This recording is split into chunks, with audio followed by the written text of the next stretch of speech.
All right, what is good, ladies and gentlemen? It is the Master Reviewer back again with another review, and today we are doing a review for Ninjago Season 1, Rise of Snakes. I managed to rewatch this. I'm finally getting, I know I say this like every video at this point now, but I think I finally managed to find like a good work watch schedule that hopefully will stay consistent. I know I say this every time, so I'm not going to spend too much time on it, but I think I finally am in a good routine. I hope that this lasts more than like 2 days, but yeah, so...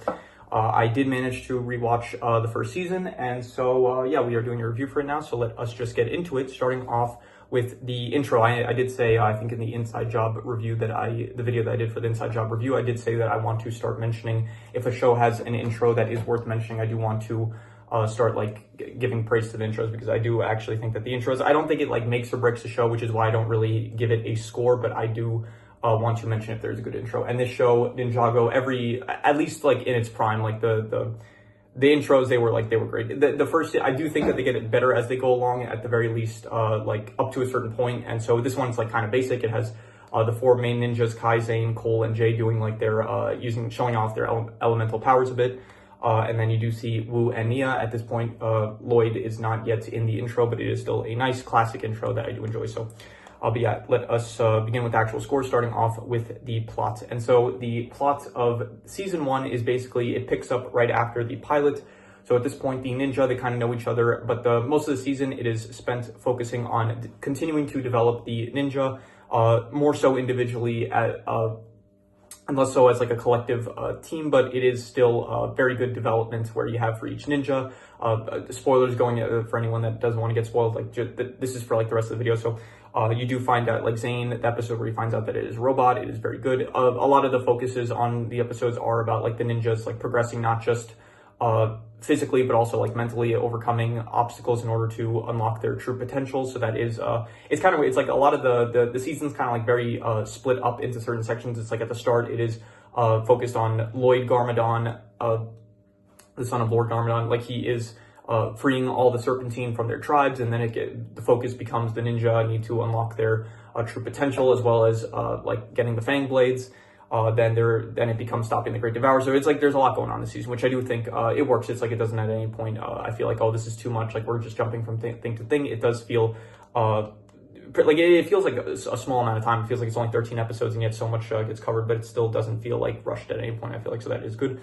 So yeah, the plot is basically you have the ninja, this season they are basically trying to stop the Serpentine, and then there's also like the aspect of them unlocking their true potentials.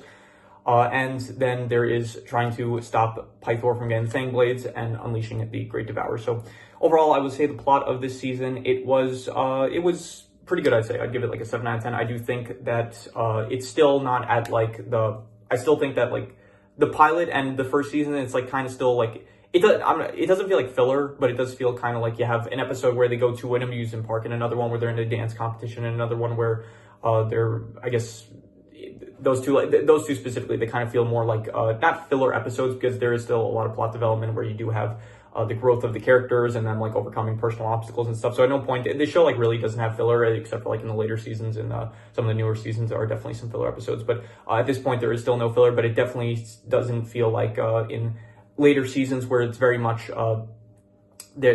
it feels like there's more so a focus on the actual threats compared to in this season, where it's like there's still kind of individual episodes of just character growth for the characters, where it's like maybe some Serpentine show up here and there. So overall, I will say the plot of this season is pretty good.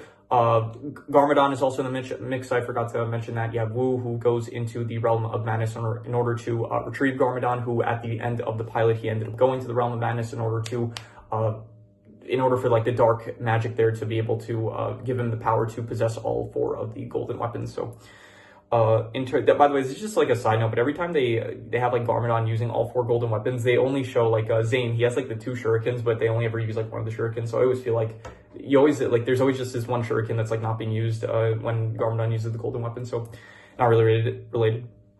Anyway, the characters, I think the characters are I would go with like I would say like a 7.5 to an 8. I would say I'm going to be harsh. I'm just going to give it a 7.5, because I do think I think the Serpentine, they're better than the Skeletons. They're definitely like a step up, where I do like how each Serpentine has a different aspect to them, where it's like the Hypnobrai can hypnotize, the Fangpyre can turn things that they bite into snakes. Don't really, yeah, the logic doesn't really make sense, but who cares? It's for fun. So the Venomari, they're able to like create illusions with their venom, and the Constricti, they have like a very strong like constriction grasp with their tail. So I do like how the Serpentine, they're more they have like more abilities and stuff compared to the skeletons, where it's like there's nothing really, they're just skeletons and they fight and stuff. There's nothing really too special about them, except I guess they can their body can separate and stuff, but that like that's never really utilized in any interesting ways.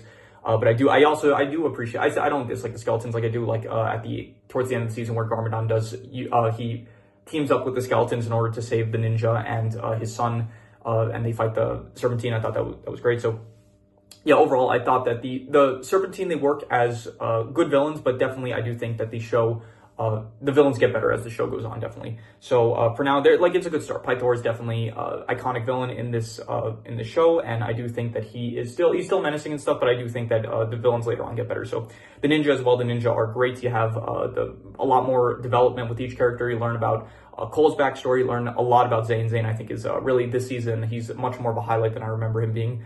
You have Jay as well, where you have a lot of, you learn about like his parents and stuff, and his like self-conscious, he's like, he has like is the word self-conscious? I'm not sure, but yeah, self-conscious, like he doesn't like think highly of himself and stuff. So there are like a lot of interesting character developments in terms of the ninja. I don't remember, I thought Kai was like more of a focus on the season, but it doesn't really feel like that on rewatch, like towards the end of it, but not as much as I remember him being. So, but still overall, I still think all the ninja are good. Lloyd is like, this is the season where he's the worst, probably, definitely so, because he is, number one, at the start, he's just like stealing candy from babies and stuff and like trying to be evil in like the most childish way possible. And then all of a sudden it's like, Wu was like, okay, we're gonna treat him right in order for him to not be evil anymore. Like, you know, the whole thing where I think it is like a very good lesson where it's like the best way to defeat an enemy is to make them your friend. So I do think that is I thought that was like a good lesson and stuff, and I do like that they went with that approach, but I do still think that, you know, it's kind of like a really, it's not like a quick switch where it's like suddenly all of a sudden he's good, because he does still like start causing trouble and stuff. But then all of a sudden he like finds out that he's the Green Ninja, which, by the way, on rewatch, I'm going to be honest, it doesn't feel as special as I remember it being, because not the whole aspect of the Green Ninja. I think they do a really good job of actually like setting it up as like this big important thing. But then all of a sudden it's like Kai unlocks his true potential. It's like when he says like, I realized that I wasn't meant to be the Green Ninja, I was meant to protect him. And I'm thinking in the moment, how does he know? Like then they do the test where it's like they bring all 4 elemental weapons to him, and then suddenly they start reacting, and then also like just raises more questions. Like if that was the way to determine who the Green Ninja was, then why is it that like none of the other ninja ever tried this test, like in order to find out if they were the Green Ninja? There's also like the whole thing, a lot of the times it's like they did establish like in the pilot that if all 4 golden weapons get like too close together, then it's like they react, and it's like they like I think at the end of the pilot, like the ninja, they came in for like a group hug or something, and then because of the golden weapons they got like shot, that there was like a shockwave that like shocked them backwards. And then yet here in this season, it's like they don't really put a focus on that aspect too much of the golden weapons. It's like you have Cole, he puts all of them together in like this really small case, and apparently they're all like, they don't react to each other. So yeah, anyway, just some criticisms, I guess. So but overall, yeah, I do think that the characters, who else is there? Wu is still great, like dropping wisdom every now and then. He felt like a bit too eager to like get himself killed towards the end, but still it was overall, I thought it was good. Nia was good, especially with the aspect of the samurai. I don't think at this point, I'm not sure if it's Samurai X yet or if it's just the regular samurai, but I do like the whole aspect of the samurai. It was very cool. And I thought that Garmadon was also great. Garmadon, he makes his return from the Realm of Madness. Initially, I really like the fact that it's like, they very much humanize him, where it's like in the last season he didn't feel as much like he was basically just like a villain, which he was a very good villain and he felt threatening and stuff, but they didn't bother with like going too in depth with his character. And in this season they do a very good job of like displaying him as like this person, this like broken character who's kind of like, he doesn't really want to be doing this, but because of the evil coursing through his bit, which is kind of stupid. Like I was thinking about it, like, okay, you clearly don't want to do this, and your whole reason is like, I have to do this because like the evil, it's like my destiny, like I don't have a choice, the evil's coursing through my veins. So it's like he clearly like doesn't want to be doing this, and he even tells like he doesn't want his son like to be evil or anything. Like he says like, I want you to like, he like pretty much like wants Lloyd to defeat him. So it's just like kind of weird how it works with his whole like later on, like in season 2, I do know that they do a better job of like showing that it's like he's not in control of his own body, but like at this point it's like he doesn't want to be doing evil, and yet he is. And so yeah, but anyway, I still think that he is great. He bonds a lot with his brother Wu, which is very good to see. His like he like cares for Lloyd, so he is willing to do he's willing to like fight hard in order to protect Lloyd. And overall, I thought that his character was great. At the end, he even saves the day by defeating the Great Devourer, and he ends up stealing the golden weapons from that, which I did like. I thought that was good. Like how is he going to get the golden weapons? Well, they give it to him because they can deal with him so that he defeats the Great Devourer, and then he just ends up running away with the golden weapons. So I thought that was a pretty clever way, instead of like, because otherwise, like, what you would have them fight all for the ninja, which I don't think at this point he would have been able to defeat. So maybe he could have, but yeah, I like the approach that they went with. So yeah, overall, the characters, I would say a 7.5. I thought that they were very good. I do think that later on in the series, they do get, like, there's more development, as well as, like, there's new characters that show up, and the villains, I do think, get much better. The Great Devourer, as well, is also technically a character. It's not really a character as in, like, it's more of a threat. It's like less of a character, more of a threat. But I still think that the Great Devourer is pretty good, pretty threatening, I would say. Did destroy the Destiny's Bounty, and let's use that as a transition to move into these settings. So characters, I would give a 7.5. I thought they were very good. The settings, there's a lot of cool settings. You do have, first of all, this is the season, at the very start, the monastery ends up getting destroyed.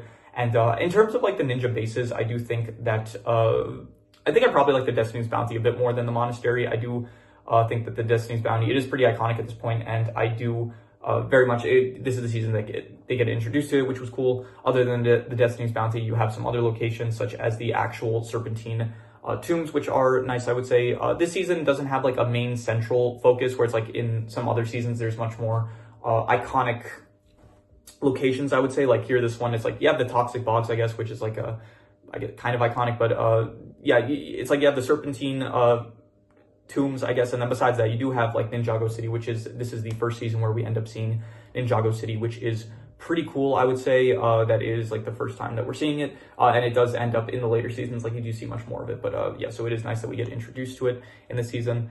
Besides that, you have like the woods, I guess, the boarding school that Lloyd ended up going to, that I don't really like that location, but overall, the settings, I would say, are, is there anything else I'm missing? I'm trying to think if maybe I forgot something that may have, there was the forest, the winter forest that Zane ends up finding out that he is a robot. That was a very good location. I like that one a lot. So overall, I would give the settings like I'd go like, I'm thinking between a 7 to a 7.5, I would say, is between pretty good and very good. And I am going to, should I be harsh or generous? I'm going to be harsh. I'm just going to say it is pretty good, the settings.